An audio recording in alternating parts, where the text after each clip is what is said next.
This is Politics Today live on Channels Television. I'm sure Kimbale in Abuja.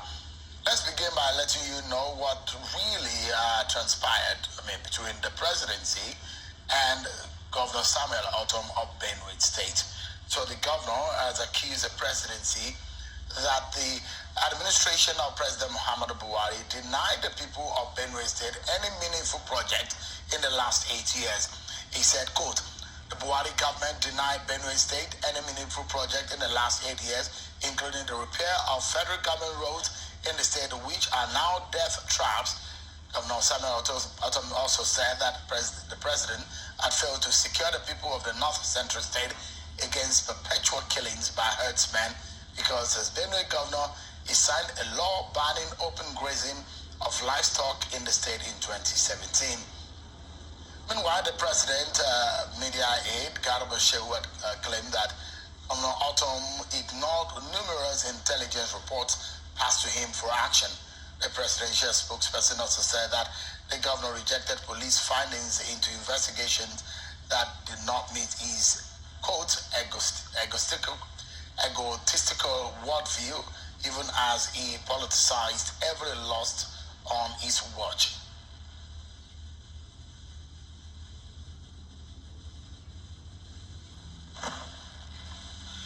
Well, that is just a way to begin the program tonight, but that's not exactly our destination. That's not our major focus point tonight. One of the issues that we will be troubleshooting tonight is the internal affairs of the APC. There is a leader of the party who is raising an alarm over the running of the party's affairs and the state of things under the Senator Abdullah Adamu's leadership of the party. We'll be speaking with the leader tonight on the program, so stick around with me. And then INEC has replied, the APC candidate in Adamawa State, Mr. Aishetu Dairu Binani, denying that there was no meeting at the government house in Adamawa State by INEC officials with government of Adamawa State over the issues of the list and allegations raised on the list of officials for that election. We'll be giving you details on that and getting some reactions on the lessons to be learned on these and how the state can properly prosecute the offenders in this matter. Stick around with me, everyone. Let's check now for your political roundup stories. Hello everyone, I'm Victoria Longjen and these are your political roundup stories. True Commission INEC has presented certificate of return to 14 elected members of the Kano State House of Assembly after last Saturday's supplementary election. Presenting the certificates to the elected lawmakers at the headquarters of the Commission in Kano, the State Resident Electoral Commissioner, Mr. Abdul Zango, described the election process as peaceful and commended the security agencies for their cooperation during the election. Lawal has constituted a 60-member transition committee in order to prepare grounds for restoring in on May 29, 2023. The committee has been charged with the responsibility of liaising with the outgoing administration of Governor Bello Matawale ahead of the May 29 swearing-in of the new government in the state. A former Inspector General of Police, Mohammed Abubakar, will chair the committee, while Dr. Hamza Mohammed will serve as secretary. November 11 governorship election in Imo State, Obinna Ekwebelem has emerged as the governorship candidate of the Social Democratic Party. According to the state chairman of the party, Mr. Ekwebelem emerged as a consensus candidate, and the party has decided to follow that arrangement because the flag bearer has the capacity and experience to tackle the myriad of challenges facing Imo State. Chief of the New Nigeria People's Party (NNPP) has announced Mr. Saliu Mubarak as its governorship candidate for November 11 ahead of the Kogi State governorship election. Mr. Mubarak emerged as the party's candidate after contesting with others last Sunday in Kogi State. The National Secretary of the party, Mr. Dipo Olayoko, while presenting the certificate of return to the candidate as the NNPP flag bearer at the party's headquarters in Abuja, expressed confidence that Mr. Mubarak will bring his youthfulness and experience from the private sector to bear if elected governor. The coalition is asking Nigerian youth to embrace tolerance and allow the democratic process develop to maturity, especially in the face of issues emanating from the just concluded general elections in the country. The coalition held a lecture in Jos, Plateau State, North Central Nigeria, to sensitize the youth on the need to remain faithful and committed to the democratic process and avoid situations and actions that might lead to disruptions in the process. And there you have it. You've been served with your political roundup stories. So let's get on to our very first conversation for tonight, and it's about the internal affairs of the APC. Now, a deputy national chairman of the party, Northwest, Malam Salihu Lukman, has written an open letter to the leadership of the APC under Senator Abdullah Adamu, warning about the manner in which the party is being run at the moment, saying that, quote, the title of his open letter, Restoring Constitutional Order in APC and Demands. Malam Lukman, this is not the first time he will be writing to warn the party about looming dangers in the manner in which the party is following its own constitution and running its own affairs. Tonight, he's raising a few issues also, drawing the attention of the leadership of the party, himself a leader of the party. What are the dangers ahead looming in the ruling political party in Nigeria? I'm being joined by Malam Salih Muhammad Lukman, who is the Deputy National Vice Chairman of the APC Northwest. He joins us directly from Kaduna. Thank you so much indeed for joining us, and it's good to see you. Give us an understanding. You seem to have a worry. You've written an open letter. For someone of your caliber and status in the party to take that move, then there must be a fire on the mountain.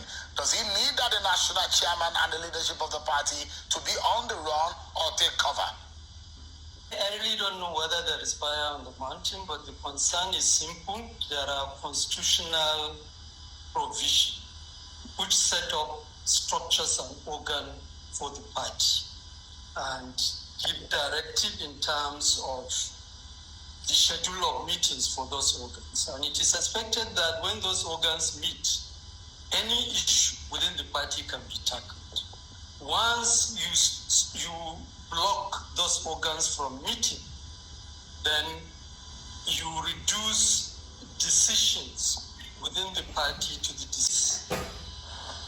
Once you don't allow structures to function, we will continue to face different kind of problem, and there will be contestation in terms of the legality of the decisions taken.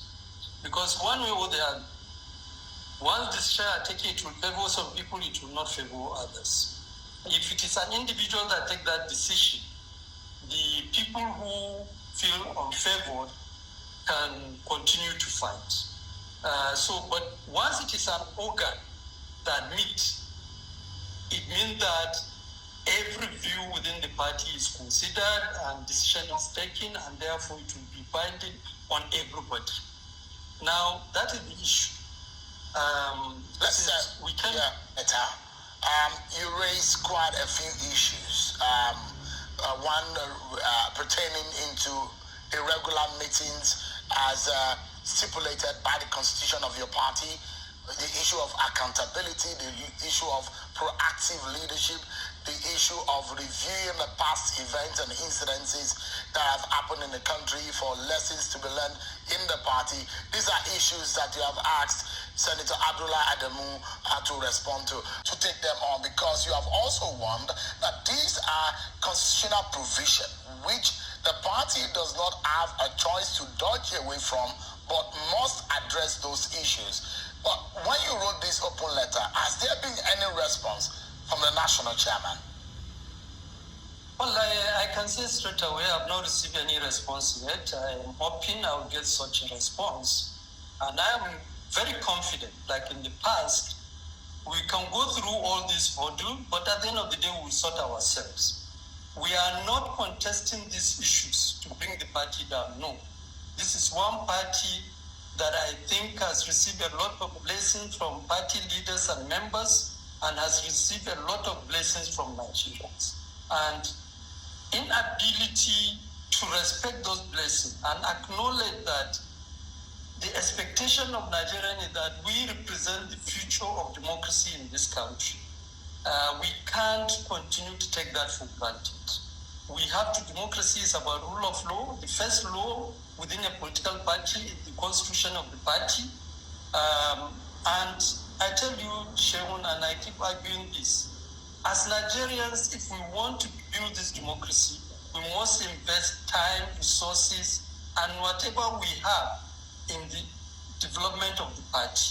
Because we reduce democracy to periodic elections.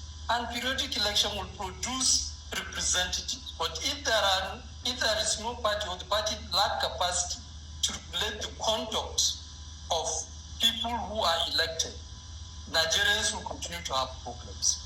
And I think the best way you can regulate the conduct of elected representatives is to allow organs of the party to meet and decision taking. Once decisions are taken, those decisions are binding on every member of the party, including elected representatives, no matter how highly placed they are. Yeah. So let me.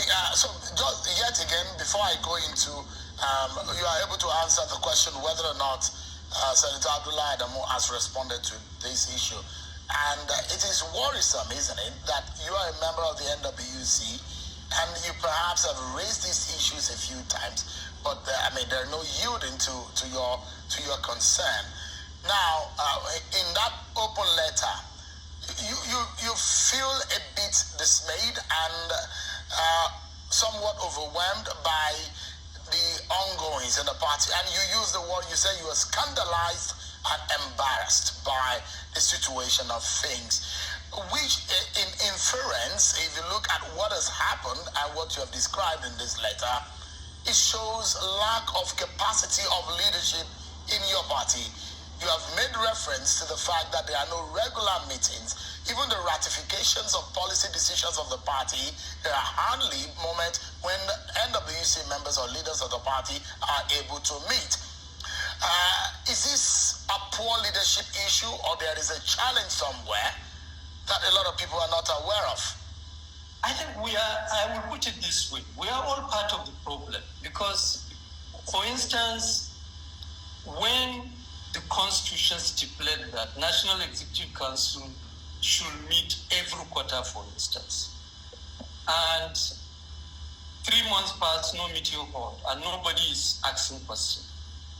And specifically, there are statutory issues the NEC is directed by the Constitution to decide on.